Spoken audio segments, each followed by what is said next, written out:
মিষ্টি খান, একটু মিষ্টি মুখ করেন। কিসের মিষ্টি? আরে আগে খান না। আর কি সুসংবাদ দিয়েছো কও না? আরে আপনি আমাদের স্নেহ করেন না, ভালোবাসেন না, খায় থাকেন না। ঠিক আছে, কইতাছি সংবাদটা কি?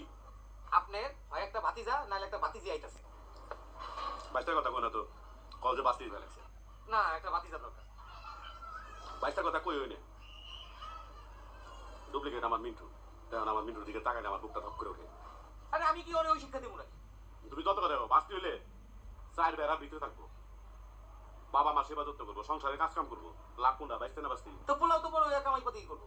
আমার মিন্টু দেখো না, আমার মিন্টুর দিকে তাকাইলে আমার কেমন লাগে আমি সেটা জানি। কারণ ভাই আপনি বট গাছ, আপনি দোয়া করেন আমার যাতে একটা পোলাও। তুমি এক কাজ করো, বোর্ডার মেশিন দিয়ে চেক করো, তখনই বুঝা পারবা বাইশটা না বাস্তি। আমি এটা না, এটা আমি আল্লাহর উপরে ছেড়ে দিছি, আমি এগুলো চেক করব। আল্লাহ তো সব, তারপর তুমি মেশিন দিয়ে চেক করো। আমি করব না কামাল ভাই, আপনি খালি দোয়া করেন আমার যাতে একটা পোলা হয় এবং আপনিও খুশি থাকেন আমিও খুশি থাকি। আমি খুশি, আমি বাস্তি কামাল চাই। ভাই আমার একটু দোয়া, আমি বাইশটা চাই না। আসসালামু আলাইকুম।